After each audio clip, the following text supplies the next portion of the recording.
right, welcome in. It is episode 48 of this thing we call BloodHorse Monday. He's Sean. I'm Louie. Thanks for hanging out with us. This week on the program, he's already on screen. His name is Steve Kornacki. He's from NBC, which means it's either we're going to talk about the NFL or the Eclipse Awards. That's all we do with Steve at this point of the year. Playoff odds for my Lions, not very good. Good afternoon. How are you? Well, listen, as a Patriots fan, I'm happy to talk all the NFL you want right now, you know? What's it like to have a nice franchise to root for? I haven't. It's been, I had Barry Sanders for 10 years and they won one playoff game. It's been hard for the Patriots. It's been 5 years since the dynasty. So. Half a decade. My only contribution to this as a Giants fan is to remind you of Super Bowls 42 and 46. That's all you need. That's all you need to do, please. Oh, man. Well, he joins us. Are you in New York, Steve? I should assume around the holidays that you are in New York because you are always so generous as to make sure I think you've done the happy hour, for instance, from the backyard of a Florida residence. And so where are you right now in the world? I did. I remember doing your show once. I pulled off of I-84 in Connecticut, but no, I'm not. I'm in New York. I remember Steve pulled over and he was like in a rental car and trying to get the light above the rear view mirror to just any lighting at all for the show. And I'm like, Steve, just go. He's like, no, we made a time. I'm going to be here. That's what it was. I was like, this Kornacki guy likes horse racing a little bit too much, but we did have Steve on during the summer for our mid-year Eclipse Awards. And it will be interesting to go back and compare the episodes to see who held on from that early part of the year, because frankly, I went back and looked at mine. I don't think a single one is going to carry over from the summer to the end of the year, Sean, which is a pretty remarkable thing to say. Well, that's just a sign that we had really good racing all year long, that we had some horses pop up in the second half to be competitive with the horses that were good in the first half. I know my horse of the year pick held strong all the way through, and I will be carrying that forward. I know probably all of our 2-year-old picks, not a shot that any of them are still in here. But it's great to come back together, all three of us, and see how this year changed as it went on. Steve and I were in the same National Turf Riders and Broadcasters class, fall of 22, at the Keeneland Breeders' Cup. We were voted in. Sean came in last year. Steve, this is your fourth Eclipse vote, and I wanted to get your sort of general approach to the Eclipse Awards. Is there something that you weigh more than other things when looking at, for example, let's just start with the horses themselves. Over the year, what are you looking for? Is it top performances? Is it longevity? Is it a combination? What are you most, as far as when you look at this and sit down for the first time to determine who you're going to vote for, what do you really emphasize? Yeah, I mean, what I'm looking for, I think one of the things I've realized doing this over the last few years is it just the realities of modern racing is it's not always there, like at all in some of these categories. You're looking for sort of a thickness, a depth in the resume of these horses, and then a consistency with that. And then, obviously on top of that, maybe some like versatility, a horse who can go, who can go short, who can go long, against, females against males, that sort of thing. But I think one of the realities, just, putting this together year to year is we'll talk about this today. I'm sure you get these categories where it's like, well, hey, you got, 2 horses that kind of each ran one good race, and we got to give out a championship here, and that's I haven't really cracked the code on that. It feels like more than any year that we voted, Steve, this is our fourth go around of this, that's the case, right? I think there are 5 or 6 categories, frankly, where that falls into it. Frankly, we'll get into one of them very early on in this broadcast. But Sean, your general approach, this is your second year. Did you learn something last year that maybe you wanted to fix this year? Yeah, I learned not to vote for the long distance marathon horse for older dirt male, because only 4 other people joined me voting next last year for older dirt male. But I think one of the key things is I feel like a lot of people, when they're voting, they really kind of hook on to the grade 1 wins, like the number of grade 1 wins. And those are important, as in my opinion, as a guide, but sometimes there might be a situation where, some of the grade 2 or grade 3 races, like, especially when you look at a track like Keeneland, where, all the top horses in the division are pointing toward that race. Sometimes you have to kind of account for, some of those races as being maybe not necessarily on the same level of a grade 1, but if there's kind of that point where you have to decide between 2 horses and one of those horses has, maybe some other success in some races like that, they might have less grade 1 wins, but they're more deserving of the championship in my eyes. So you have to kind of use the grade 1s as a guide, but not the end all be all, like, oh, I'm just going to give it to whoever won the Breeders' Cup. Oh, I'm going to give it to whoever won the most grade ones. That can't always, I necessarily feel like, be the end all. And also, we'll probably delve into this as we go. We had a lot of great performances in the Breeders' Cup this year from horses like Forever Young, like Gazora, horses like that. I personally, you have to run multiple times in the North America in order for me to consider you for these awards. I think this is the North American Championship Awards. If you just shipped in for an international event like the Breeders' Cup, won and left, I don't really consider you for any of these awards. So I'm going to be omitting a couple horses that might have good shots of winning some of these awards for that reason. Right. But I think that's an important one to me, is we're trying to determine who was North America's champion. And so for that to happen, I think you have to have run here multiple times. I'm a little less extreme than Sean on that, but I largely agree with his last point. My name is Louie Rabaut. He's Sean Collins. Steve Kornacki with us from NBC Sports. This is BloodHorse Monday, and this is our Eclipse Award. And look, all three of us get to vote. I think we make up exactly 0.5% of the total voters in the thing, something like that. And so a big sway about to happen in front of you folks. And so let's get into it. We're going to kind of go in a round robin format as we go through these. Nothing too official about this. I do want to ask you guys about your methodology, though, because I know Sean, Steve, has not submitted his votes yet. I did this last night. I did the full submission so that I would have to just back those things up today. Have you submitted your Eclipse votes, which are due, I think, in 2 days? I have not, so I am persuadable. There you go. That's what, of course. That's what I kind of left them open for. I'm like, let me fill them out as we do the show here. Let me see if Louie or Steve can persuade me off of one horse. I don't know if you will be, but there's a couple divisions though that they're tough.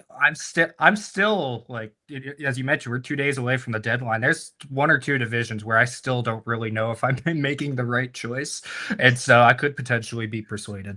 There you go. All right. Well, I don't want to be persuaded. How about that? It's 2025, and darn it all, I don't need persuasion. How about that? All right. So let's go ahead and get started with 2-year-old male in the Eclipse Awards. And by the way, there is no difference between 2-year-old dirt male, 2-year-old turf male, any of that sort of stuff. It's just a juvenile award on the male and female sides. We go to Steve for the first one here. And this is one of those spots where if you wanted to, you could put Gstaad atop your list here, right, Sean? And just the one race here in North America. You could. I said you could. And so that's what you could have. Ted Nafi for sure, the class of the division so far. Steve, where'd you end up with? Yeah, actually, I thought this was maybe the easiest, of the categories. That Ted Nafi's resume is it's complete. It's as complete as a 2-year-old resume could be. It's unblemished, and I think just a deserving. It's not a horse who just happened to win the Breeders' Cup Juvenile, and then you're left saying, well, there's nothing. I mean, it's as complete a resume as you can see from a 2-year-old. I think so. That's where I went. And who else rounded out your top 3 then, Steve? Let's go ahead and do that. Whenever you lead off, guys, let's just go ahead and go through our top 3. I ended up going, I think there's just a huge gap here. Maybe I say this up front, sort of like the way I think about these awards too, a little bit is since the second and third place votes don't really count towards, the first, sometimes I'll use it more thinking it's like like an honorable mention kind of, thing. So just sometimes that might be where these land, but like I ended up very uncreatively going with Brandt for second place here. Just, did have the win in the Del Mar Futurity, was third, in the Breeders' Cup. And then, third, I went Paladin in third, who won the Remsen. Yep. Crowded field and in a race, I think that's been pretty significant the last couple of years. So I thought winning at 1 1/8 miles at 2 in that kind of a field worth a nod. Sean, I'm assuming you went Ted Nafi as well. I love Paladin in the third spot. I looked at him really hard. Who else rounded out your top 3 2-year-old male? Yeah, Ted Nafi definitely was far and away the best 2-year-old this year. 3 grade 1 wins, right? The Hopeful, the Breeders' Futurity, and the Breeders' Cup Juvenile was impressive in all those races. 1 sprinting, 1 routing. You can't fault him for the year that he had. So this should be, I think, a unanimous award. Probably hopefully. I agree. I don't know who else you could possibly put in that spot, but as Steve mentioned, for those that don't know, we are required when we fill these out to fill in the top 3. Only the votes for first place count toward winning the award, but the other positions kind of help to figure out who's going to be nominated when they show 3 nominations for the award. So I agree with Steve. Paladin is my third horse. Second horse. I went with Final Score, the Rapoli horse that won the Bourbon Stakes at Keeneland. I thought he was just the best turf horse that we had in the U.S. this year. I don't know what happened to where he ended up not being able to participate in the Breeders' Cup Juvenile Turf. He was missing from that race, but I thought his win in the Bourbon, the win before that as well, I thought he was just the best turf horse that we had. So I put him second, kind of give some turf representation in this one. Scares me to death that I went Ted Noffey final score in Brandt. How about that? All right. So maybe we're not so bad at this, boys, or maybe we're terrible at it. I'm not sure, but this is the Eclipse Award. We'll find out. We're going to find out together. That's exactly right. Steve Kornacki from NBC alongside Sean Collins. I'm Louie Rabaut. Thanks for hanging out with us on BloodHorse Monday. We move on to 2-year-old filly here, Sean.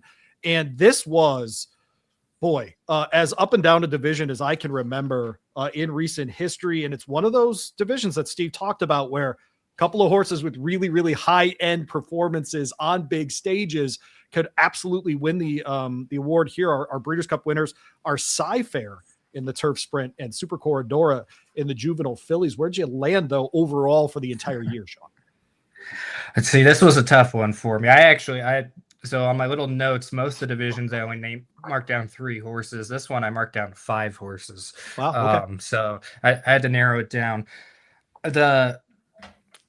We got to a point where I was going back to November with the Goldenrod Stakes. Had Explora not scratched and been able to run in that race and she won, I probably would have voted her for this because she was the close second in the Breeders' Cup Juvenile Fillies. She was a good second in the Del Mar Debutante. She was a good winner of the Oak Tree at Santa Anita as well. So I thought that she would have been deserving had she been able to come back and win a grade 2. Since she scratched, I was really up in the air on this one. Super Corridora was, she came out of her maiden win to win the Breeders' Cup Juvenile Fillies. You obviously have to give that quite a look.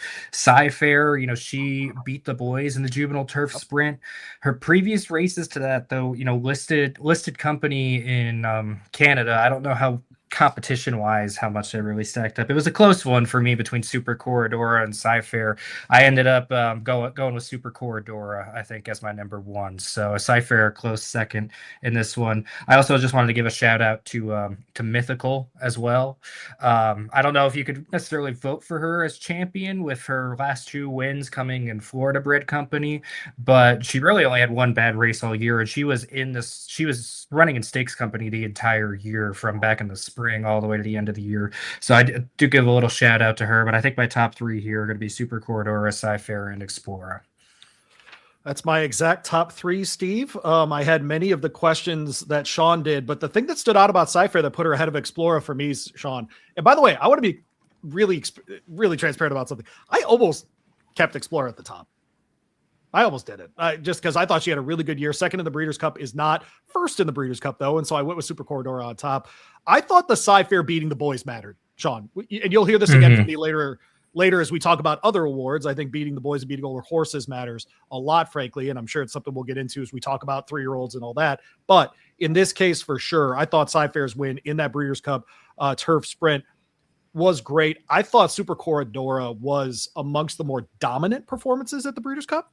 And she just happens to be 2 years old. So now she's coming into form. I'm not going to hold that against her. 1, 2, 3 for me is Super Corridora, Sci-Fair, and Explora. Any changes or differences for you, Steve? Well, it's interesting because I said, persuadable at the start of this, and this is one where I really wanted to hear what you guys had to say because I agonized.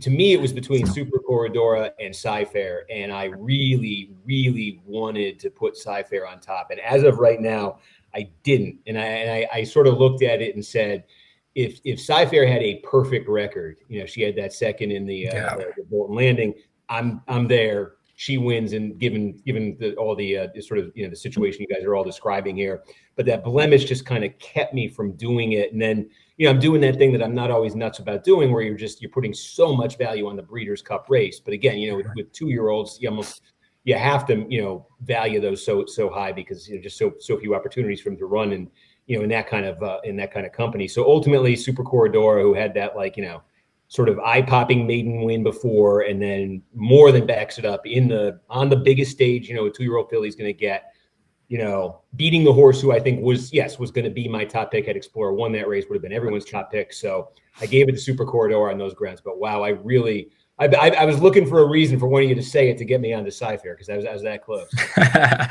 I think beating the boys, if you made that case, I don't think Sean or I would fight you about it at all, right? I mean, if he went with Sci-Fair, Sean, that'd be totally acceptable, yeah?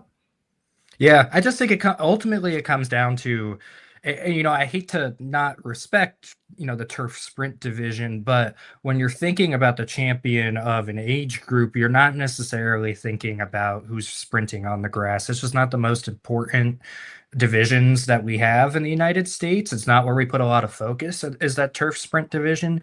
And so I think her being in that division does take a little bit away to when you do have her and Super Corridor kind of right next to each other. You're going to lean toward the dirt two-turn filly rather than the turf sprint filly. So it's a tough choice, but I think ultimately, you know, Super Corridora just fits more into what we expect a 2-year-old champion filly to be. 3-year-old male is up next. I'll go first on this one. It follows the news we heard from Michael Banahan, who will join this program next week to talk about it, is the return of Sovereignty for 2026. We are yet to know any of the details of that. Of course, we heard a couple of weeks ago, fellow contender for the Eclipse Award journalism will be back alongside horses like Magnitude of Baeza and so many others from this 3-year-old class. And before we get into this, all of you we can all say, because we talked a little bit before the show, we all have Sovereignty as the top 3-year-old male this year. Gee, I wonder why. I was thinking about this last night and I got sad because after you win the Derby, there's only 2 races you have to run in, and he didn't run in either. He didn't go to the Preakness and he didn't run in the Breeders' Cup Classic. And it made me legitimately sad last night when I was filling out my votes and thinking, this is so obviously the best 3-year-old we have, but he didn't get to run in those other 2 spots. Not the horse's fault, of course. And then I think about a journalism who I have in the second spot. And Sean, I've been very, very strong on this show about this point, which is I think journalism saved horse racing in 2025 as far as interest level by going to Baltimore and then showing up like he did for the Belmont off of the shorter rest, having run the 3 races in the shorter compact time that we have in our traditional Triple Crown at this point. Part of me wanted to vote for journalism for doing that and then running an unbelievable sub 201 Breeders' Cup Classic. Lost in the Breeders' Cup Classic is how well journalism ran in that race and how lucky we are to get to watch him in 2026. Patch Adams comes up third for me, by the way, won the Woody Stevens. He won the Jerkins. And so I'll put him in the 3rd spot. So 1, 2, and 3 for me, Sovereignty, journalism, and Patch Adams. Steve, where were you when you heard Sovereignty was coming back? Yeah. Well, I mean, I guess I've gotten too cynical with this because my immediate first thought was coming back, to do what? Run 2 races in 2026, or are we going to, what are we going to see? We'll go. I mean, I assume go to the Middle East, and then is it, But anyway, yes, obviously thrilled to see the horse run again. But I carry what I think you're expressing there a little bit. Trying to think the right word for it. I don't know if it's bitterness, but like I had the same thought you did, Louie, that should there be some kind of deduction here for voluntarily skipping the Preakness? I mean, this was not an injury situation, but even with that, the resume was just too strong. And I thought, journalism to have the Preakness win, to have the Haskell win was a clear second. I put Baeza in 3rd just because Baeza kept popping up right behind those. Patch Adams, maybe, with unfortunately, if there'd been another race after the summer or another win, maybe I'd go 3rd there. But I went probably with the most obvious top 3 you could possibly do here. Sean? Yeah. Well, they were top 3 in the Derby. They were top 3 in the Belmont. I went the exact order: Sovereignty, journalism, Baeza. I think these 3 just head and shoulders stood above this 3-year-old class all year long. Baeza, for me, he gets that 3rd spot because he was right there with them every race, and then when he wasn't with them in the Pennsylvania Derby, he won and he got his grade 1 win. So I put a lot of respect in that. I just think that these 3 horses were by far the best 3-year-olds of the year, even with Patch Adams running as well as he did in the sprint division. I don't want to take anything away from that, but I think just when you're looking at who are the most talented 3-year-olds in this crop, no matter what they were doing, I think it's these 3, at least from this season: Sovereignty, journalism, and Baeza. So they're my 1, 2, 3. The only thing I disagree with you on, Louie, is the two most important races to run in after the Derby is the Preakness and the Belmont, not the Preakness and the Classic. So he did run in one of those in the Belmont. And obviously anybody who's watched this show all year knows I'm a huge journalism fan. I love that horse. I would have loved to be able to look at Sovereignty skipping the Preakness and use that as an excuse to put journalism in the number 1 spot. But I mean, Sovereignty beat him easily twice and handled everyone else that came at him throughout the summer. And you just have to, even if journalism had gone on a perfect run the rest of the year, won the Pacific Classic, won the Breeders' Cup Classic, unless Sovereignty had been in that or in the Breeders' Cup Classic, I wouldn't have been able to put journalism above him, because I think we know that the top 3-year-old in this class is Sovereignty, because we've seen him handle these horses before. That's exactly right. By the way, I know all of us are looking at the same little magazine that we get every year from the Eclipse Committee with all of the past performances of the horses. Actually, I am not looking at that, because every year they ship it out after I already leave and head east for Christmas. So I have yet to actually vote using this. I have to use the online stuff with DRF. So I had to print my own out too. I got the wrong address on mine. Oh, jeez. Well, that's a Steve Kornacki issue. But just looking at this, and the reason I bring it up, guys, isn't to be snarky or whatever. By the way, when I get this in the mail, it is, I mean, this is when this package arrives, I snag it away from whichever kid went to get the mail, right? Like get that to your dip right now. I love this thing, but it's like the Stallion Registry, Sean. I could sit and read this thing for hours and just geek out. But nice little promo right there. I like it. I want to go through, by the way, who's on this list that we will see next year. Baeza, Burnham Square. Is Disco Time coming back for Brad Cox? I think we're going to see him again. I think so. I think I just saw something that I have not heard was pointing to something. Let me see. Okay, I haven't seen a word of Gosger retiring. Journalism's back. Magnitude back. Sandman is running. As of one day before the Clark, Gosger was not retiring, and I don't imagine that's changed. So Sovereignty back. Japan Street back. Test Score back. Zulu Kingdom back. I mean, we're set up for a great 4-year-old campaign from so many of these horses after we got nice and spoiled this year. Disco Time is he's on the work tab recently. Yep. So yes, he'll be back. Did you mention, I don't know if they had him in there because he was gone for most of the year. Did you mention Tapan Street and him coming back? I did. Yep. Yeah. No, I think it's exciting because we're going to get the mix of what we got this year, which was horses that showed us something at 3 coming back at 4, and then a bunch that we go, what can Tapan Street be eventually when he's at his best? We saw a little bit of that in Florida a couple days ago. We'll see what he looks like, certainly as we get later into that Gulfstream Park season. Alongside Sean Collins and Steve Kornacki, my name's Louie Rabaut. We move on to 3-year-old filly candidates here on our Eclipse Award show on BloodHorse Monday. And with the 3-year-old fillies, I think an interesting division here. We go to Steve first for this one. And I thought, Steve, this was one where if you wanted to make the case for a turf horse, you could. If you wanted to do it for a dirt horse, you could, because our first half winner of this was Likely Good Cheer.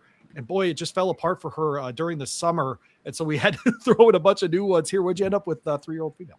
Well, I split the difference, and I went with a horse who is both a turf horse and a dirt horse, and that's Nitrogen. And I just thought, look, started out, on the turf, won some stakes there earlier in the year, then made that surface switch, when it got rained off on Belmont Day, had that 17 length win. I mean, it was against 2 horses, but then, the Alabama win, running against older,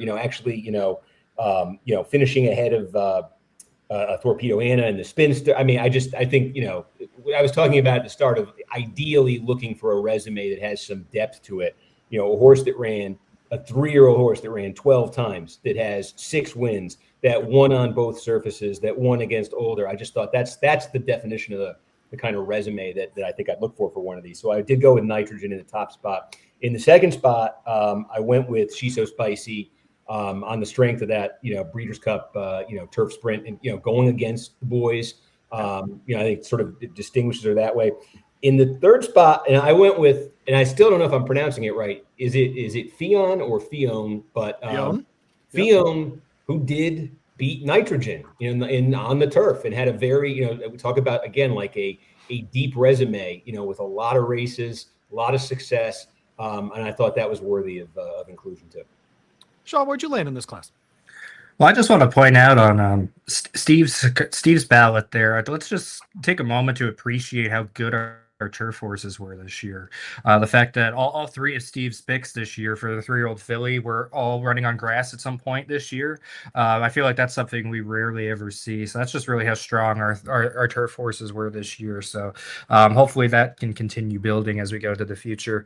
I went with Nitrogen on top as well. This is one of those ones where I mentioned, sometimes some of those races that aren't necessarily grade ones, you can still kind of look at them and count them as grade ones, because Nitrogen, when she won the Appalachian and the Edgewood, those are grade 2 races, but that's something that all the top 3-year-old turf fillies in the country at that time of year are going to point to. I mean, look at how good a year Lush Lips had in the second half of the season once Nitrogen went to the dirt. And so,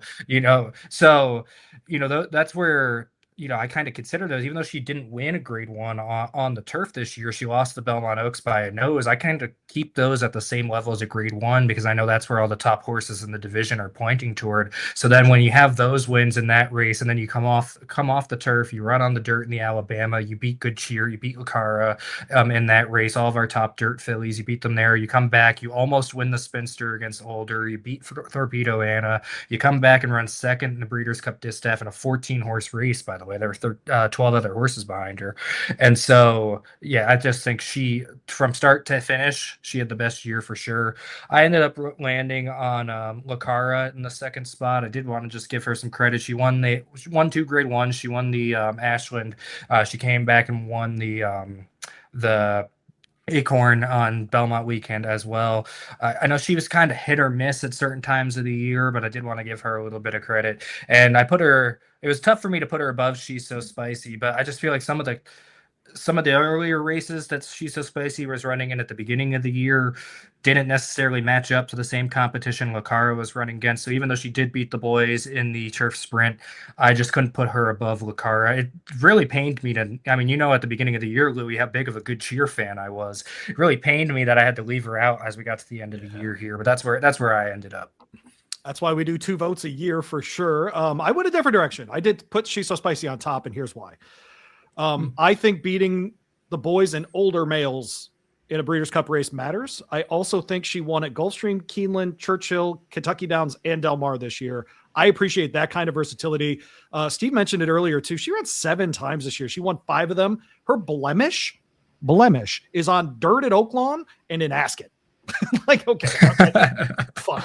And so, no, I'm not going to hold that against her. And I know, and Sean said this earlier about another division, and I understand the rationale about maybe not just turf sprinting for, the top spot. I think her resume matches up with what we want for an Eclipse winner in this kind of category. And so I have her on top. I have Nitrogen in my second spot. Like Steve, I have Fiona in the third. And Steve mentioned something earlier that I do as well with my votes is when you get into that second and third spot, the honorable mention thing or whatever, maybe a great performance, her setting the track record in the Belmont Oaks Invitational at Saratoga matters to me. And so I put her in the third spot because I think she deserves recognition for that. What's incredible to me, guys, is think about the fact that I don't think any of us mentioned Kilwin, who had an unbelievably great test. Lush Lips is going to win a grade 1, second in the Del Mar Oaks, win the Mrs. Revere, and she's going to win at Keeneland and Churchill, run second at Del Mar, and she might not even make the top 3. It was a really great year, Steve, for 3-year-old fillies. Yeah, no, and I Lucara, just listening to Sean make the case there, that's, I had looked at her as well. So, yeah. Yeah, no, just and let's also appreciate Scottish Lassie and that dominating CCA Oak she had too. Yeah, no, and a bunch of great performances too, like the Fiona, the Scottish Lassie, like we saw those as well in that group. So really, really fun. That way we move on to older dirt male, and I thought one of the more confusing divisions. Luckily, Sean goes first, and I can make fun of him for his terrible after he's done. But this is our Eclipse show here on BloodHorse Monday. Steve Kornacki, Louie Rabaut, Sean Collins. Sean, what say you about older dirt male? Let's make, you know what? This is your chance to really upset your editor and Frank Angst. Go ahead. This is the division I mentioned earlier where I don't know if I'm making the right choice in this division. This was completely wide open. So again, to preface what I said earlier in the show, Forever Young is a toss for me. He only ran once in the U.S. He was not a U.S.-based horse, so I immediately just cancel him out. It's as if he doesn't exist. So when I'm looking at this award. So it essentially, in my mind, it boils down to one of three horses And it's the same three. Well, the three horses two of these horses that we were concerned about last year, and having almost the exact same debate for the champion 3-year-old. It's either Fierceness, Mindframe, or Sierra Leone for me. And the part where I struggle is they all, like Fierceness won more than Sierra Leone did, but Sierra Leone beat Fierceness the 2 times they faced each other. And then, Mindframe beats Sierra Leone in the Whitney, but Sierra Leone beats in the Stephen Foster, but then Sierra Leone beats Mindframe in the Breeders' Cup Classic. But Mindframe also has the grade 1 win sprinting against the likes of Nisos and Bookham Dano and, that incredible field that he did. So it's a really tough choice. So I think ultimately, even though it's hard for me to pick him because he only won once this entire year. But I just think, again, the consistency of Sierra Leone is just, he always showed up every time. I do think he would have won the Jockey Club Gold Cup if he did not if the whole incident at the start didn't happen. So I kind of, in my mind, count that as like 1.5 wins this year. And I know probably a lot of people might argue about him having the pace setter. I really don't think that ended up contrary thinking being in those races. I really don't think ended up really impacting whether or not he won, because as we saw last year, he showed up every time regardless.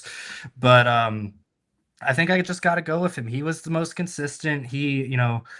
I do put a lot of respect into Fierceness shipping all the way across the country and winning the Pacific Classic, but Sierra Leone beating him in both of their meetings this year in the Whitney and the Breeders' Cup, I have to go with Sierra Leone. So I feel bad picking a horse that only won once this year in the top spot for this award, but I got to put him first, Fierceness second, and Mindframe third, unless, as I mentioned, I haven't submitted this yet. So if one of you two can convince me otherwise, I'm persuadable on this one. All right. So this is how I know we had a great division. I don't have any of those 3 in my top 3. Wow. All right. So they asked us to wait until Malibu Day to vote on this thing. And I'm glad they did, because I'm going to vote for Nisos for Older Dirt Male this year. And here's why I'm going to do that. Nisos came off of a 13-month layoff and almost won the Churchill Downs in absolute slop. Over 7 furlongs off the layoff. He then went to Santa Anita and ran in the Triple Bend, and it was a paid workout. That's a grade 3. He ran in a 2-turn San Diego handicap, which is a grade 2. That as well was a paid workout. And then he runs up against a horse and Citizen Bull that is headed to the breeder's shed, who needed that race to make him a stallion, and ran the fastest I've probably seen a horse run in person. And he still went ahead and won the Breeders' Cup. And then they run him back after that race, and he wins yesterday against another very good stablemate from the Baffert barn at at Santa Anita. So he wins at Santa Anita. He wins at Del Mar. He wins. He runs a good second at Churchill this year. Unlike Sean, who's going to vote for a horse that won once this year, I'm going to vote for a horse that won 4 times this year. One of them in a grade 1. And unfortunately, I think if he wins the Churchill Downs, I think it's a much easier conversation for these things for sure. But I do still think of the Churchill Downs as one of the 2 or 3 best races this year. My second place horse in this division is Bookham Dano. And the reason is, I think if you sweep those 3 races at Saratoga, it matters. And so I'm going to hold up the Forgo, the Vanderbilt, and the True North as those races. He was a neck off of that Churchill Downs as well. And so I will put him second. And then, because the best race I saw in person this year was the Breeders' Cup Classic, the winner of that race was Forever Young. He gets the 3rd spot for me. So again, Nisos, Bookham Dano, and Forever Young. So there you go. Sean, there you go, buddy. You and I did a show for 48 episodes and came to completely different conclusions. I'll let Steve put in his before I give my argument against Nisos. There you go. Go ahead, Steve. Yeah, I went contrary thinking. And no.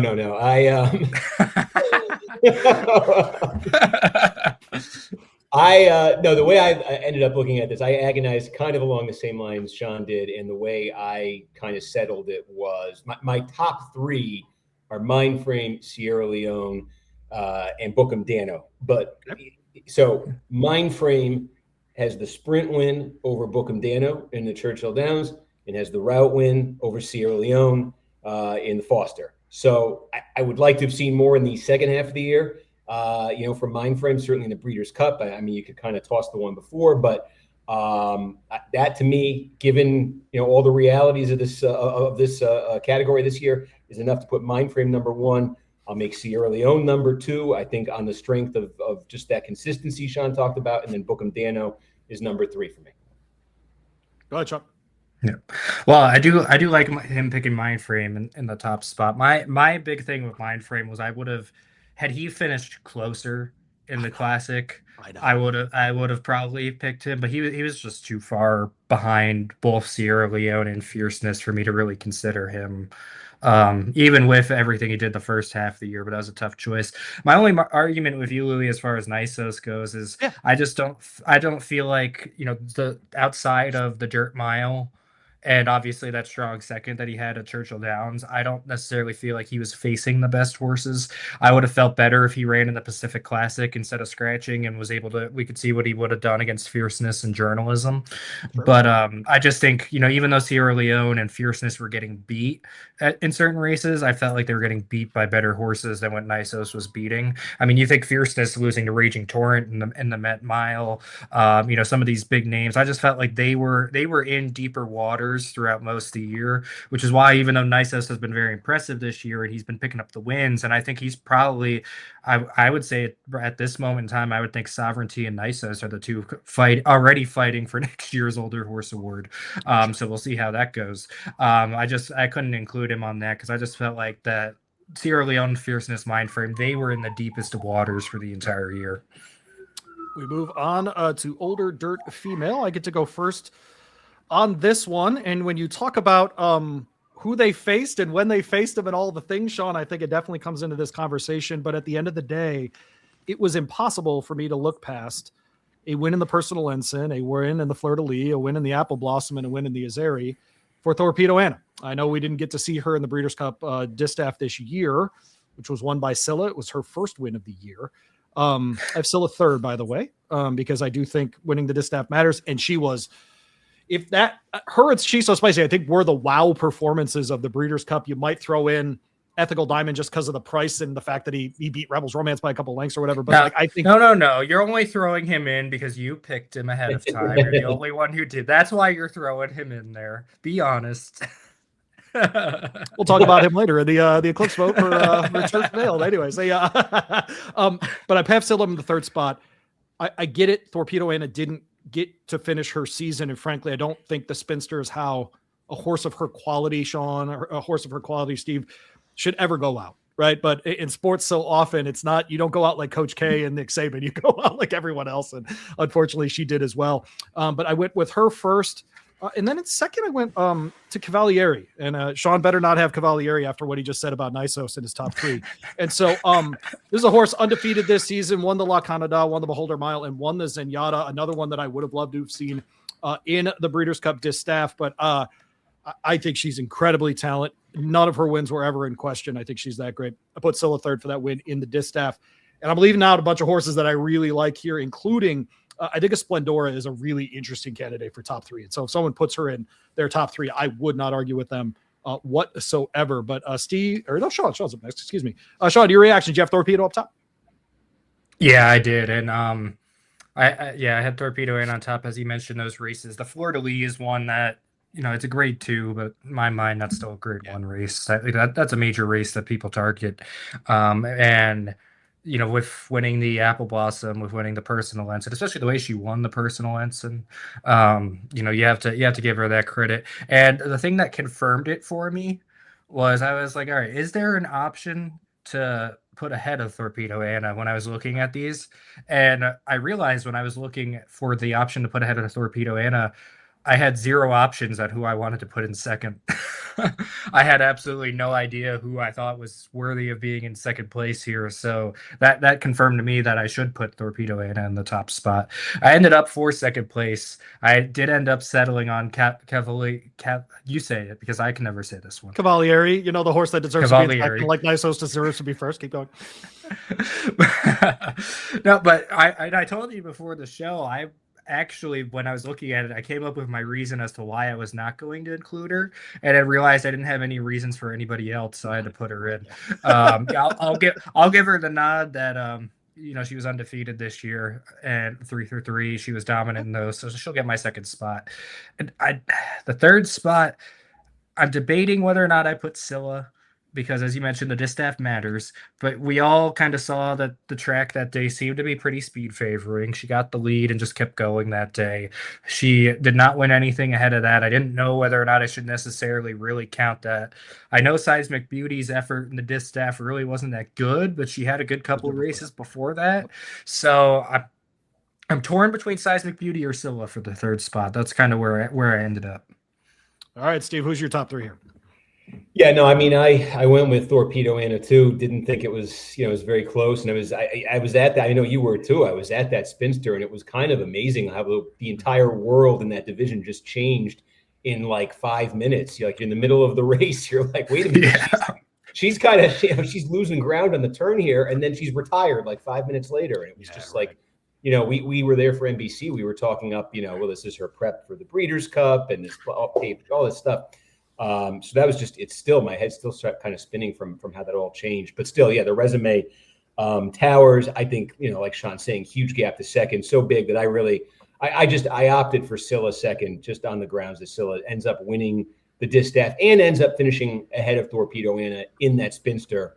And, I think, had not won during the year, but I think was consistent during the year, was consistently competitive throughout the year at a high level.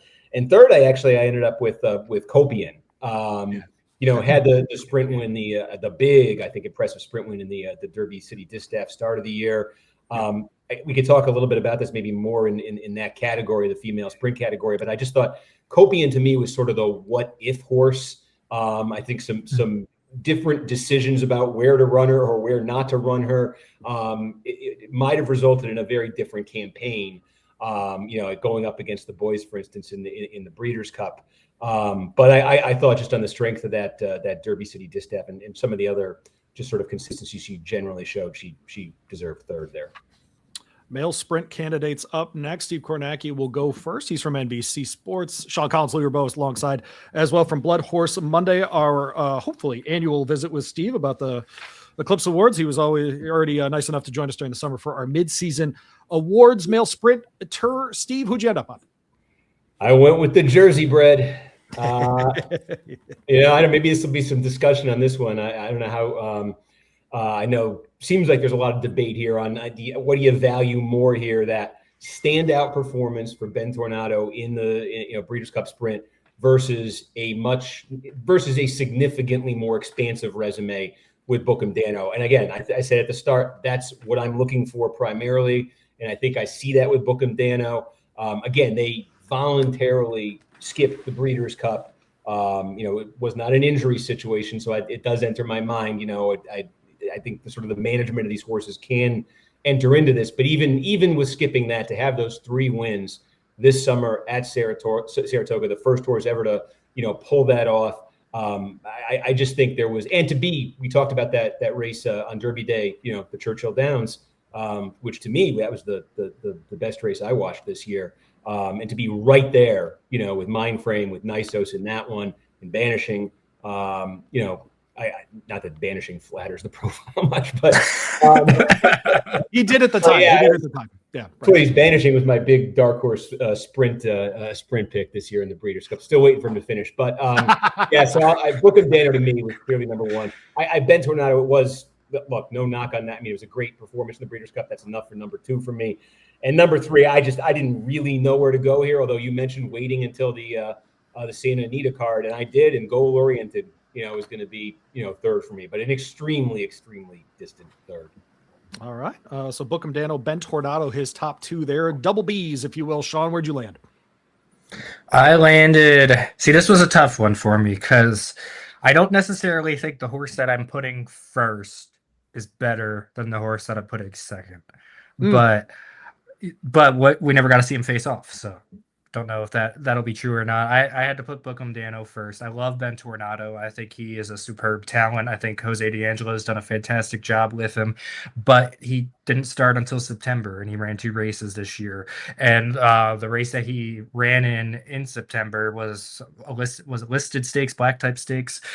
So I can't put that up against what Bookham Dano did at the summer at Saratoga. Now, I don't necessarily put as much into the fact that he's the first horse to win all three of those races in the same season at Saratoga, just purely because the True North's not usually at Saratoga.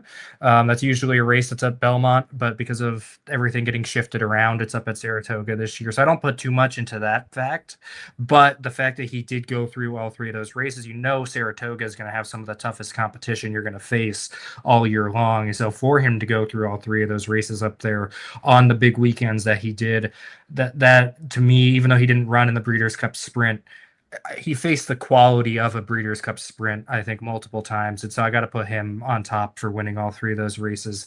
As Steve mentioned, it was a little bit like, as we talked about with Sovereignty earlier in the Preakness, the fact that he skipped to the Breeders' Cup Sprint does kind of leave a little sour taste in your mind, but I think he proved enough, especially with that run to Churchill Downs, facing everyone there.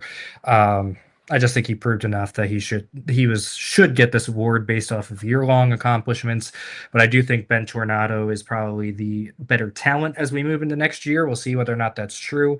And Patch Adams I put in third. Okay. I have same top two, Bookham Dano, Ben Tornado. I went Booth third. And this is I got to see the horse in person bias. I watched him win the Maryland Sprint, and I thought it was really impressive. And there you go. So he did at one point win 4 stakes in a row, 3 of them graded, and then was second in the Jeff Hall, at Ellison. So I thought he was a cool horse this year. When I think 6 furlongs on the dirt, I think Steve Asmussen. So there you go. Went with him third. For the same reason Steve went somewhere else there, because I just had to pick a third horse. So there you go. We move on to the next category. Of course, it will be female sprinters. We go to Sean first for this one. Sean, where'd you land on this one? This is an interesting category because I think you could make the case, probably for 3 or 4 of the fillies and mares in this division. And frankly, grass, dirt, you're going to have to make a decision there as well. Where'd you land? Well, I can't wait to hear you make those 3 or 4 cases, because this was a clear-cut one case for me, and that was She's So Spicy, beating boys in the Breeders' Cup Turf Sprint on that stage, facing an international cast as well, your Europeans that came over to run in that race. I think she has to be number 1 in here. AG Bullet beat the boys in the Jaipur. She beat the boys again in the Breeders' Cup Turf Sprint, just happened to be second best to She's So Spicy that day. So I have her in the second spot. And then Hope Road, I just felt like, even though she only got like the 1 grade 1 win in the Ballerina, and she just won recently at Del Mar as well, I just felt like she always showed up. Where in some of these some of the other fillies, I felt like that were kind of on top of the dirt female division, they had a race or 2 where they didn't show up as well. But I felt like Hope Road was always there. So the fact that she did win the grade 1 at Saratoga, and the fact that she always showed up in really all the big races for that division this year, that's why I put her in third. But this one for me was pretty simple. She's So Spicy and AG Bullet. I decided that one on November 1st, as soon as they crossed the finish line in that race, in the Breeders' Cup Turf Sprint, that those would be my top 2 picks in this one. I have She's So Spicy as well, and that puts me having her with 2 Eclipse Awards, if I'm right, which is pretty incredible, but I think it would be absolutely appropriate for how good of a year she had. Frankly, at 5 different tracks, winning and all of those things. The only difference I have with you, Sean, I have Splendora third just because of the effort in the Breeders' Cup. The problem for her is the Tranquil Lake is a mile. Like, it's not a sprint. Like, yep. All the things, right? So like her resume is tough to get to that point. Yeah, no, I get it. And so I put her third for that reason, because I still, that race still matters to me. But some of the other ones I was thinking of, like Sweet Azteca is undefeated this year. She just didn't run a lot. People love, oh gosh, I just lost who I was going to mention you, Sean. Oh, Praying. I know the effort at the Breeders' Cup wasn't great, but the TCA is a big boy. That's a big girl race. Big girl race there. And then before that, of course, the Prioress. I don't know. I think Praying is another one of those, Steve, where you could have her in the top 3. And if you want to go out west, Queen Maxima is doing the thing too. Where did you land your top 3 here? Yeah, no, She's So Spicy. I think you guys, made the case there. I also have, AG Bullet second, just, partly just on the strength of She's So Spicy and running second to her, in the Breeders' Cup, and that Jaipur win. I think the Jaipur win, definitely to me merits inclusion here. And then I mentioned her a minute ago, but I put Kopi on third. Again, that beating Hope Road, I think dominantly in that Derby City Distaff, start of the year. And again, just if you look at the resume, they end up putting her around 2 turns. She had there was a race at Losal where I think she had sort of a bad break, They put her around 2 turns. They ran her against the boys. It was a bit kind of a strange what if second half of the season for her, but enough to make her third, I thought.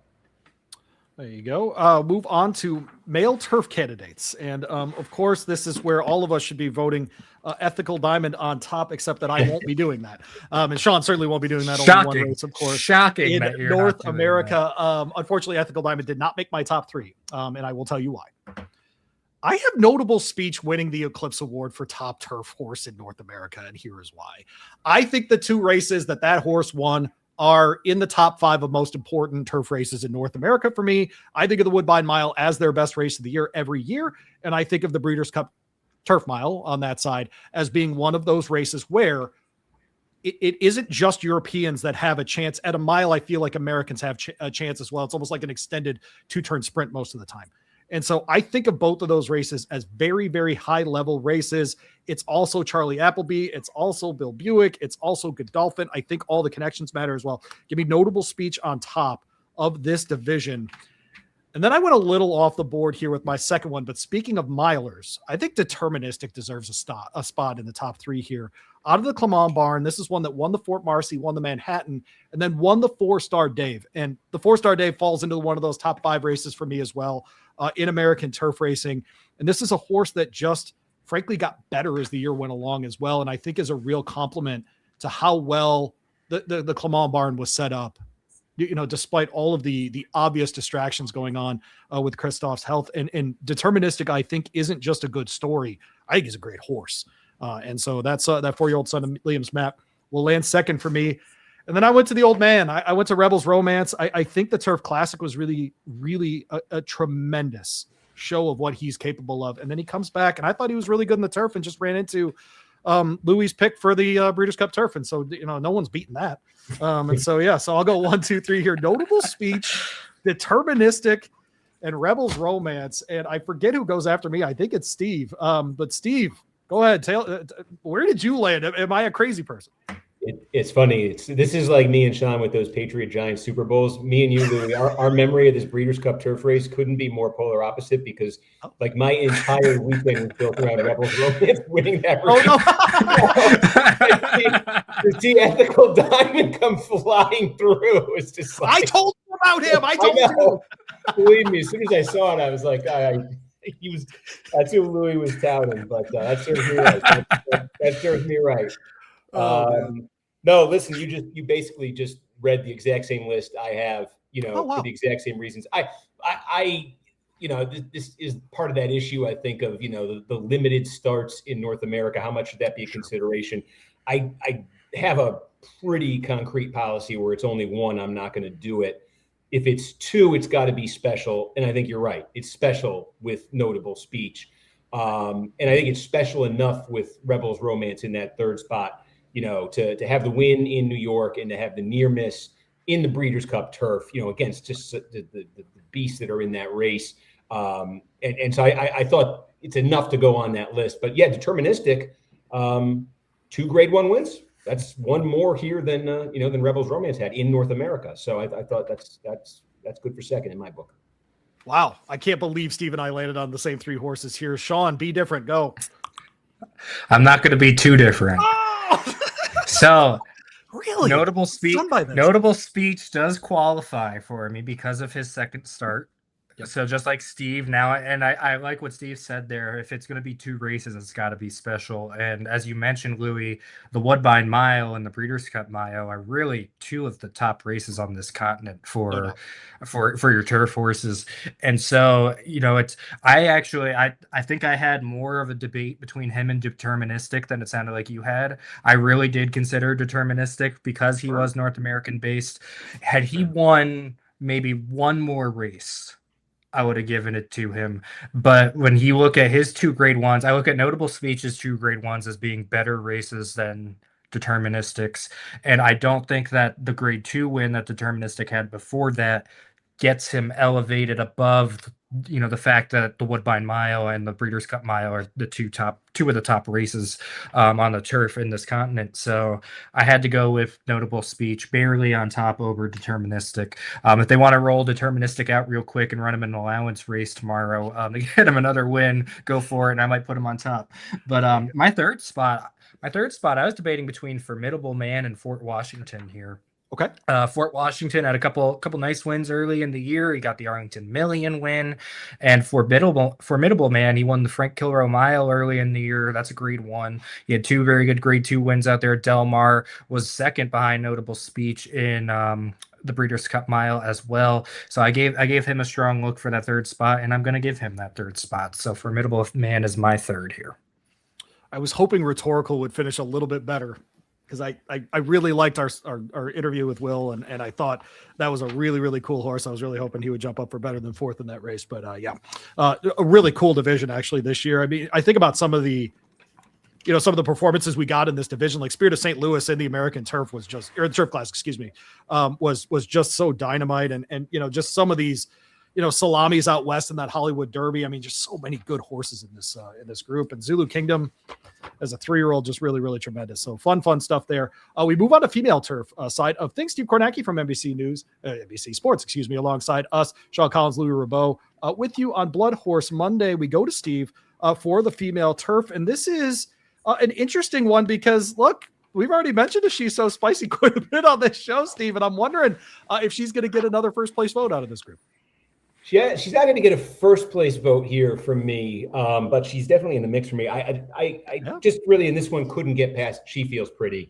I just thought that it had the EP Taylor up at Woodbine, had the win at Saratoga, had that incredible stretch battle in the Diana where she just lost out to Excellent Truth, second in the Filly Mare Turf at the Breeders' Cup. So I just super quality, super consistent, kind of across the board. So yeah, I made her number 1, and I went She's So Spicy number 2 here.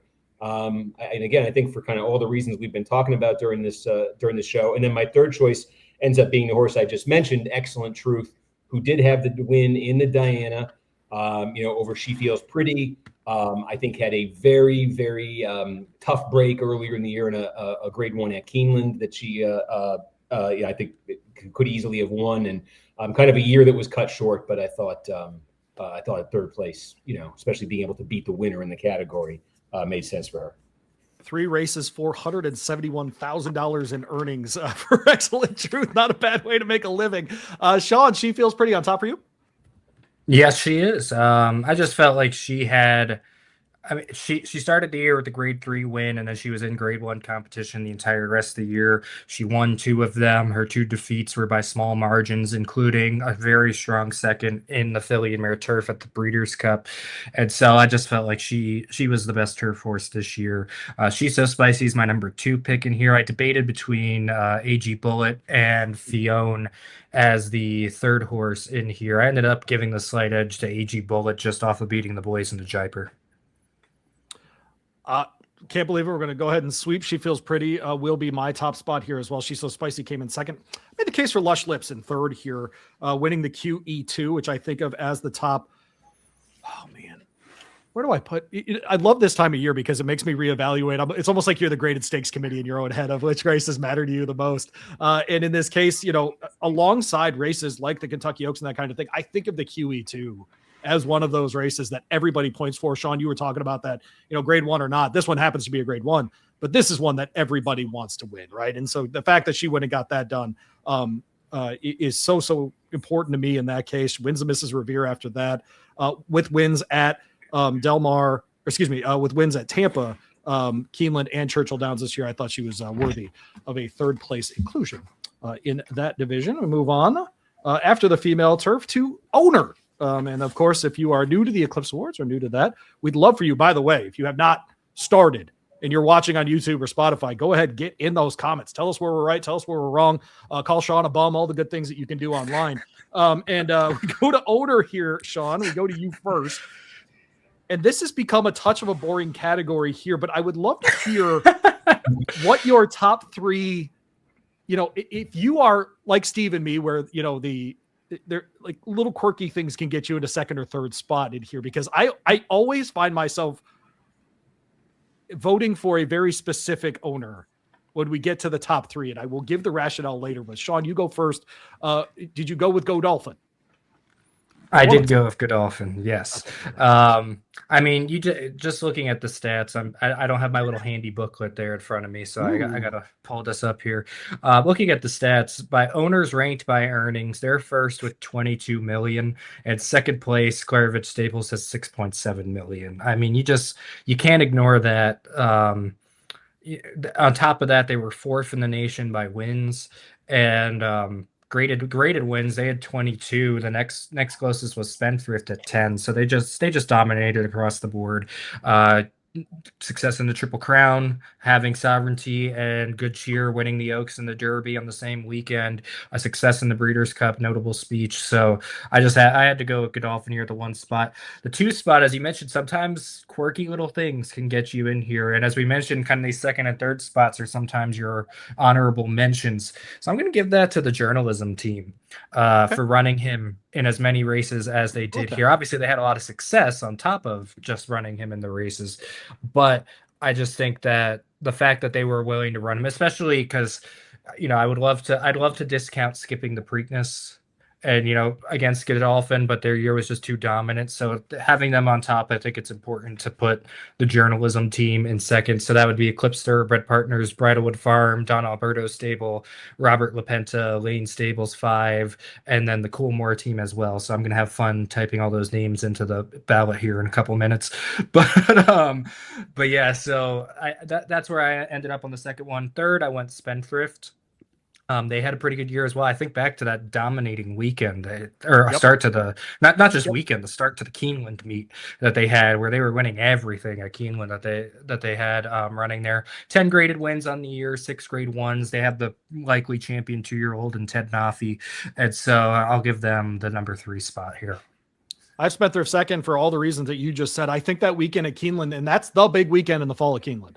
Right. And they did it over that weekend. So it's not Steve was there. I mean, if NBC's there, it's a big deal. It was that weekend for sure at Keeneland. And Spendthrift was unbelievable, frankly, that day.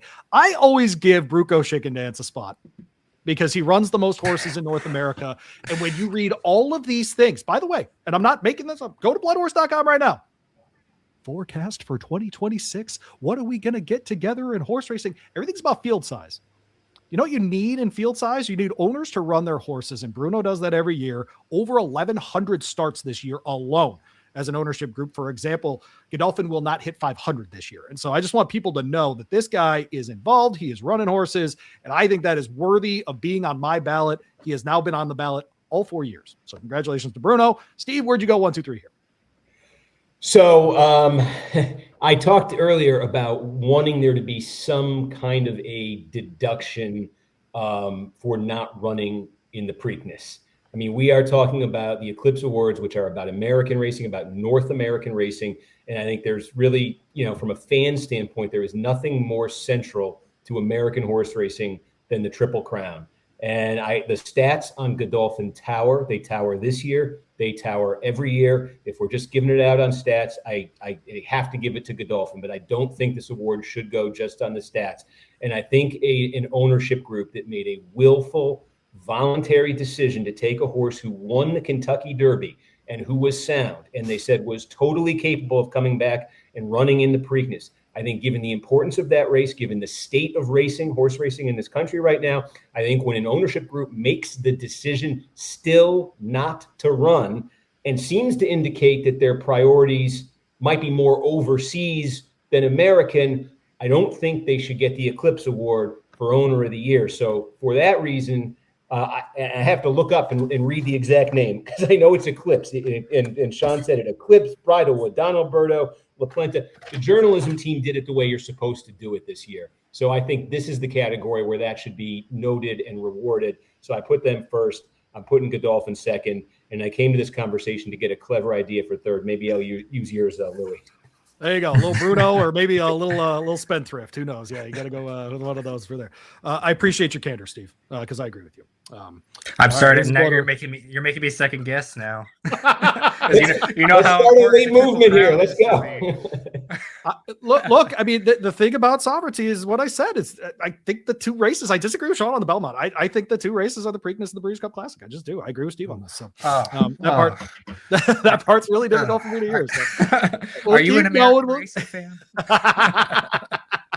Darn right. Do you love dirt racing or not? We go to breeder next. I go first here on this one. This one was very easy for me as I went to Godolphin for this one. I think that one is a no-brainer. I did go to the Don Alberto folks in second place here. I went with Windstar in third. The Don Alberto folks I thought were worth looking at because if you go to their total starts, it's only 139.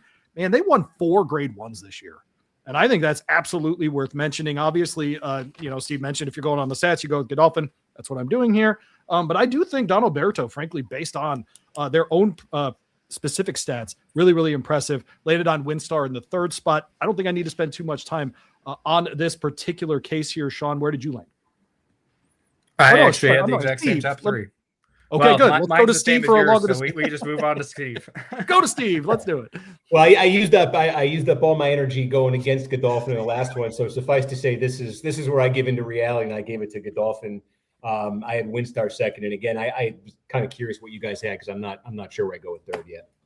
Yeah, no, that's you heard from me there. I went with Don Alberto just based on those grade 1 wins. I think smaller operations deserve that kind of credit when they do get to those spots. I remember a couple of years ago, I voted for Wayne Lister, who had the top 2 finishers. God, help me out. Was it Nest that ran in the Belmont, ran second?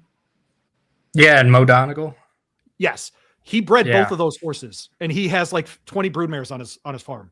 I was like, yeah, you get to be number 2. Of course. Yeah. No, that's awesome. That's a great story. So that kind of stuff. Did the same thing this year with the Don Alberto Corporation. Up next after breeder is Apprentice Jockey. And I intentionally set up Steve for the first one here because I know he has very strong feelings about a very specific apprentice jock. And I wanted to see if he's going to allow statistics to veer away from his heart and his bankroll. Frankly, this guy's made him a lot of money this year. Steve, where's your name, an apprentice jock? The answer is yes. I'm going to Maryland to Yedzit Hazelwood, if I'm saying it right. Yedzit, I'm not entirely sure, but I know what his accomplishments are. He is 17 years old, and he's the leading rider currently in Maryland. He had an injury in the middle of the year. He missed some time. He came back this fall and is just absolutely dominating, absolutely cleaning up there. Won a couple stakes on that Maryland Million card, and now you already see he's starting to branch out. He was up at Naira for a weekend, a couple of weeks ago. Just super, super talented. And now, yes, when you allude to statistics, the statistics would say to go with Pietro Moran up at Woodbine. So I think there's a sound reason, though, to bypass those statistics a little bit, and that is that this is actually Moran's 3rd year as an apprentice rider up at Woodbine. He's several years older than Hazelwood. He's been at it for a few years now. I'm not sure on the exact rules that allow it, but you can be an apprentice longer in Canada than you can in the United States. So I just think the fact that Hazelwood is a 17-year-old who just got here and is dominating the way he is on that circuit and starting to ride well elsewhere. I thought that's, when you're looking at this category, that's a true apprentice success story. And so I'm going to vote him number 1 and Moran number 2. Who'd you land on number 3? Do you have someone yet? Christopher Elliott. I agree with you. We had the same 3. I totally agree. And I encourage, if anyone's a voter and watching this for whatever reason, man, go back to those guys that lost the bug during the year too. It's not their right. They rode well enough that they're not apprentices anymore. And so don't cut off a guy's season just because he did so well or she did so well that, that they've moved on from that. So I appreciate you saying Chris's name because I totally agree with that. If you just went on stats, it would be someone else. I also, shout out to a couple different guys, and a guy that Sean and I both know, Irving Moncada, I thought had a really, really nice 2025, good end of 2024 as well. So lots of good talent coming up. Sean, where'd you end up landing in this one? Well, I think Steve just persuaded me. This is exactly why I didn't put it in before we had the discussion, because this is one of the ones where, I don't necessarily always pay, this isn't a division that we're constantly keeping track of throughout the whole year in terms of Eclipse Awards. We're not constantly talking in July, who's going to be the champion apprentice this year. And so when I was looking at it, I was looking specifically at the 2025 stuff. And as Steve mentioned, I didn't necessarily pick up on the fact that Moran had, which now I'm seeing 64 wins last year as well, kind of had the head start. What I was looking at when I originally was going to pick Moran was the races that he won this year as an apprentice, he won 2 graded stakes, and on top of that, he won the King's Plate, the major race in Canada. So I was going to give him credit for that, but now that Steve's gotten in my mind here about him already having that experience versus what Hazelwood has done this year, which has been remarkable and incredible, and he's probably one of the most exciting young talents we have in the game right now. So seeing him coming in with that lack of experience now, and he's only 1 stakes win behind Moran. It was 6 stakes for Moran this year and 5 for Hazelwood. I think Moran won bigger races, but I might be thinking Hazelwood now with Steve. I'll let you know later which one I end up picking there, but I do have Christopher Elliott in third. Steve and I have the same top 3, so if that it matters to anyone, we landed on the same folks. I will say this: I talk to people in Maryland, if not on a daily basis, multiple times a week. The name Edgar Prado is the one that I hear most often. He's the most talented since with Yedzid Hazelwood, and that is not small. That's not small praise at all, for sure. This is our Eclipse Awards review and preview for what the show will look like in January. Steve Kornacki from NBC Sports joining Sean Collins and me, Louie Rabaut, on BloodHorse Monday. Thanks for hanging out with us. Get in the comments. Tell us where we're right and tell us where we are wrong. We would love to hear from you both on YouTube and on Spotify. We move on to Jockey. We have dropped the bug, and we move into the Jockey of the Year. Sean will go first in here, of course. Flavien Prat winning his first one last year. Mainstay Irad Ortiz Jr. talking about statistics near the top of everything as well. His brother Jose having a breakout year to follow up what was a really great 2024 for him as well. Luis Saez, John Velasquez with a ton of grade 1 wins, etc., etc. A great year, Sean, for the jockeys at the top of the sport. Where'd you land? Yeah, it was a tough decision here for me because Irad leads by wins, he leads by earnings. It's a small lead in earnings in comparison to Flavien. I don't know what their amounts look like the next couple of days to know if that's going to change or not. Which one will be on top of the other, but ultimately what I ended up picking off of was Flavien winning 13 grade 1s with 13 different horses. And so So, I like to see, say I'm just going to pick Junior Alvarado here because of Sovereignty. Say Sovereignty had gone on and won, say this was back in the 1970s and Sovereignty won 10 grade 1s this year. And then you look at, Junior at the end of the year was on top with 10 grade 1 wins. It's like, well, it was all the same horse. But seeing a jockey win that many grade 1s on different horses, I think really is just a testament to different skill sets as a jockey, the fact that you're able to adjust. Now, to be fair to Irad, he won nine grade 1s with 8 horses, so he was doing the same thing. But I got to give the slight edge to Flavien. They're close enough, I think, in the earnings. And Flavien having those extra couple grade 1 wins, I think, is what did it for me. And then I put John Velasquez in third. It just seemed like every big race meeting, it just seemed like Velasquez was riding well, was on top of top horses. He won 10 grade 1s this year with 7 different horses. He had a great meet at Keeneland. It just seemed like every big race meet I would look up and there's John Velasquez winning something. So that was more necessarily of me just thinking of remembering all the races I've been to this year. And who did I see that I didn't necessarily expect to see, which it's weird to say that I wasn't expecting to see John Velasquez because he's one of the greatest riders ever. But for him to still be doing it all these years into his career, still have as good of a opening weekend at Keeneland, opening to the Keeneland season as he did, I got to put him third. This was, Sean, for me, by the way, we have the same 3 in a row, by the way. This was not easy for me at the outset, but then when I dove into it, this became easy, and it's very clear to me at the high level of the sport, Flavien Prat had a better year. I want to give an honorable mention, and it's just a moment that I got to take in. I went to the 100th Wood Memorial last spring, and Kendrick Carmouche won his 4,000th race. Now, Sean, this is probably the thing I've mentioned most on this show. This is like the 10th time that our listeners are going to hear this story, but yes. Please tell Steve the story. Yeah, I'm going to tell Steve the story. He wins his 4,000th race. He's in the winner's circle with Maggie, and he's holding the 4,000 sign, and he says, "Maggie, I got to go." And she goes, "I know." And that's all he said. And then he took off, and he jumped into the crowd to celebrate with the Aqueduct faithful on that Saturday, who were screaming and yelling. And I'm sure every 5th race really like him, but the other 4 races think he's a bum, right? So it's nice for them to join him in that. So an honorable mention, my favorite jockey moment of the year was was Kendrick jumping into the Aqueduct crowd on a Saturday on a misty Wood Memorial Day in the spring. Steve, where'd you land with Jock? Yeah, I actually the exact same, to be honest, as you guys. I mean, it was, I mean, to me, it was pretty clearly between Pratt and Irad, and then I think, yeah, once you went a layer deeper, to me, it was the graded stakes for Pratt, over Irad and Johnny V in his mid 50s to be doing that. Yeah, that's it's pretty straightforward, I actually thought. Yeah, it's a remarkable group, and we are living in a good era of jockeys for sure. Steve, Sean, and Louie hanging out with you. We move on to trainer, and this I thought was one of the more difficult ones to navigate, but I voted for the same guy that I voted for last year, and that's Chad Brown. And there's something about how Chad places his horses and his willingness to lose stakes to win them as well that I really like.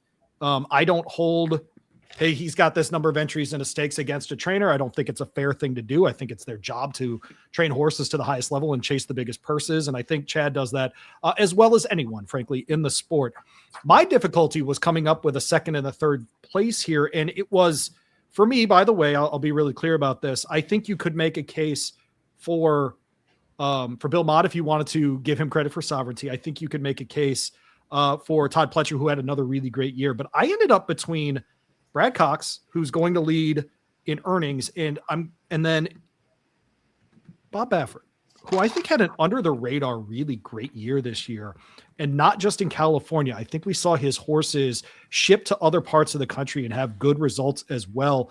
But just 31 graded stakes for Bob. I ended up putting him in the second spot, a couple ahead of Brad Cox. And it's a little bit unfair just because it is on its face easier to win a graded stakes in California than it is in Kentucky. And Bob is based largely in California and Brad largely in Kentucky. But Brad's also got all of the resources that you could ever want. He's a Rocky. So I'll go 1, 2, 3 that way. I'll go Chad Brown. I'll go Bob Baffert. And then I will go with Brad Cox 1, 2, and 3 as far as trainer. Steve, you get to go second. I think this is one where we could see a real mixed vote, frankly. Yeah, this one I struggled with, a lot. So I put Pletcher on top. Okay. I ended up just saying, look, he had my vote for juvenile. He had my vote for older dirt male. He had just an all around, typically, Pletcher like, elite year. So I put him number 1. I ended up going Cox number 2. And again, I just think the earnings. I think he's had better years, but I just think there was sort of a breadth there with Cox. And again, some of this was sort of an absence of I think a true standout, elsewhere. And third, I'm going to find out if this is legal or not. But I decided I thought the vote should go to D. Wayne Lucas for third. And, he was a trainer. He was an active trainer for half of the year. And I think, his passing this year was a major event in the sport, shined a light on the sport for a big, chunk of the year. And I just think, again, I say these votes, I think, are somewhat honorable mention. And I sort of felt in his last year at 89, doing it right to the end, the fact of that is worth an honorable mention. Steve's interview was right before Sean and my interview, right ahead of the Preakness. Actually, you got to spend some time with Coach over Derby week, of course. And I don't know why he wouldn't be eligible. He trained this year in North America. I mean, of course, I think he's eligible. Sean, where did you land 1, 2, 3 here? I had a really tough time with this one as well. I'm hearing all the points you guys are making. I was considering Cox on top here, Brad Cox, because he does have a pretty sizable lead in the earnings standings. Now, you might look at that and say, well, that's because Hit Show won the Dubai World Cup. But, I mean, you still had to have a successful year in addition to that for that to give you that big of a lead. So I did really like how successful of a year that he had. However, I felt like he didn't necessarily really have any of those big major wins the same way that a Chad Brown, he obviously won a lot of big races, and the Kentucky Oaks, Patch Adams, all the success he had this year. But I did consider Pletcher because of he had a phenomenal year. He had Tednafi and some fierceness and mind frame balancing them throughout the year. Chad Brown obviously is really good. I also thought about Mark Cassie, just kind of same thing like I thought with John Velazquez. I just felt like every time I looked up, Mark Cassie had a good horse running in some of these big races. Won some of them, didn't win some of them, but I felt like he always had a good one. Kind of building off Steve's thinking, I might do for third place as a kind of the honorable mention, Miguel Clement, inheriting the stable after his father passed away in the middle of the year and having success right off the bat. The good year that they ended up having throughout the summer up there in New York. So I think he's maybe in one of those honorable mention spots. You might look at him, but I think I might end up going with Brad Cox here in the top spot. I think that's that's where my mind initially went. And he's winning the earnings by over 5 million, and he's third by wins. So I think I'm kind of going that way a little bit. Yeah. Speaking of earnings, it's one of the reasons I had Chad up there is because he's in the top 3 in earnings and nowhere near the top 3 in starts. And so just an impressive top of the sport kind of showing as well. Earnings per start, very, very high for one Chad Brown.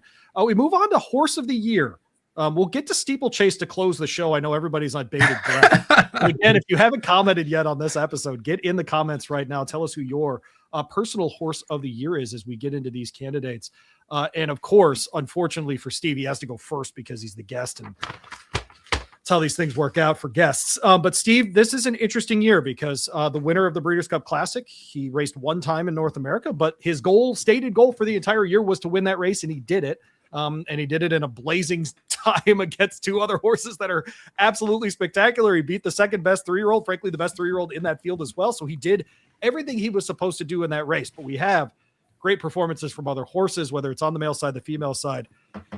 Where'd you land, man? Who are you going to go with here? Is it the breeder? Is it the Derby winner? Yeah, well, I kind of tipped my hand a few minutes ago when I said I kind of have a concrete rule against that, one time in North America, that one single race situation. And I mean, that's what you got with Forever Young. And I just, ultimately, if that race in the Middle East earlier in the year happened to be run in the United States, I think there's your horse of the year maybe. But no, I can't do it on that. And it has to be, to me, sovereignty. I mean, you won the Derby, the Belmont, the Travers, dominated the conversation. I've made my point about the Preakness. I know other people share that. I did toy with, does the horse, lose the honor because of that? I think if it had been a little bit closer in my mind, that might have been the case. But no, that's where I'm going to go. I'm going to go with journalism, number 2. Again, just was equally, I think, almost equally huge part of the conversation. That Preakness was incredibly memorable, what journalism pulled off in that race, and a lot of other achievements there as well. And then number 3, I'm going to put She Feels Pretty, who I just, again, thought had a very impressive year. Yeah, if she's your top filly or mare, I mean, I don't know why you wouldn't put her in the top 3. Sean, where'd you land in this one? I know you landed on Sovereignty 1. Who else you got in your top 3? Yeah, I definitely got Sovereignty in the number 1 spot. It was just, as Steve said, he just dominated the conversation the whole year. He was visibly impressive. He beat, a really good 3-year-old crop this year and handled them fairly easily. He was the favorite going into the Breeders' Cup, and unfortunately, he had the scratch. The way the race shaped up, I feel like he would have won it. I feel like it would have went toward his running style. So this year I felt like really was absent of a rival to him for horse of the year. Like, it was more like, let's see if somebody beats him in the Breeders' Cup. And since nobody had the chance to do so, you can't really put anybody on the same level with him. And so I think he just is clearly the number 1 pick for horse of the year for me. I picked him in the mid-season awards. I was the only one of the 3 of us to do so. And so I'm happy to still be on him at the end of the year. I had a tough time kind of figuring out who I was going to put in the next couple of spots behind him. I mentioned Sierra Leone earlier as my pick for the older champion male. I consider him as part of that. I was considering putting Ted Nafi in there, even as a 2-year-old, because he did nothing wrong. He slept through. He won in New York. He won in Kentucky. He won in California. So I think I'm going to put him in there as well as part of my top 3 for this. So I think I'm probably looking at Sovereignty in the 1, obviously, but I might put Ted Nafi in the number 2, and then Sierra Leone in the 3 might be how I'm looking at this one. It's interesting. If you are willing to put Sovereignty in this top spot, like all 3 of us are, I don't know why you wouldn't put Ted Nafi in the 2nd spot if you feel that strongly about it, because all Sovereignty did was beat other 3-year-olds. Ted Nafi only beat other 2-year-olds. There's nothing to hold against him. They ran in the races that they did, right? So top 3 for me, I went very similar direction. Sovereignty first. I'm going to give Forever Young the nod for 2nd, just because he did win what was the best race that I saw this year. So I'm going to give him credit for that. Then the 3rd spot, I went to Journalism, and it's for many of the reasons that Steve outlined. But I think if someone told me they were voting, the 2 of you made a very good case, and I hope people hear it, that Eclipse should get a look for the Eclipse Award, Eclipse Thoroughbred Partners, Aaron Wellman, all those folks, because of what they did with Journalism and how they handled it, how transparent it was, how willing Michael McCarthy and that group was to talk with us about their decisions. I mean, Sean, you talked to them 12 hours after he won, 15 hours after he won the Preakness. They could not have been nicer, more direct about, hey, we're gonna ship to New York and see what happens and this and blah blah blah. They did everything the right way. And Journalism, I think, really did save the Preakness. Obviously, his run in the Preakness was incredible. Goes to the Belmont, he shows up and wins the Haskell, man. And it just so cool. And I love those kinds of things. So 1, 2, 3 for me, Sovereignty, Forever Young, and Journalism. If I were more of a sentimental person, and I think of myself as pretty sentimental, I would put Journalism number 1, because I think he did more for the sport this year than we give him credit for. So that would be you got me. You just got me to type him into my 3rd spot right here. So you convinced me. I didn't feel good about Sierra Leone in the 3rd spot. So you convinced me there. That you convinced me that I wasn't insane for thinking Journalism in that spot. We go to Sean for Steeplechase Horse of the Year. Go. Cool Jet. Oh, cool Jet, what an upset. All right, little Cool Jet talk. He only grade 1 winner on the jumps this year to actually win other races, other graded races. So that's gonna be default for me. I want to give a shout out to Aban. I have actually been following that horse since he won, I think it was the William McKnight Stakes when I went to Gulfstream for the Pegasus in 2022. So he's a horse that I've enjoyed watching. I'm glad he made the jump over to Steeplechase successfully. He won the Iroquois, which usually I just vote for the Iroquois winner every year. But the fact that he didn't race at all after the Iroquois, and then I saw that there was another horse that had a grade 1 win and also a couple of grade 3 wins. I had to go with Cool Jet, but I did want to give a shout out to Aban. Who did I put in 3rd here? I put the Grand National winner in 3rd. I think Zanahir. I put him in 3rd. Had he not, I think that was the only start he had in the U.S. So I'm breaking my rule there, but I didn't really have anything else to go with. That's one of the big races for Steeplechase, I think. So I gotta go with him 3rd.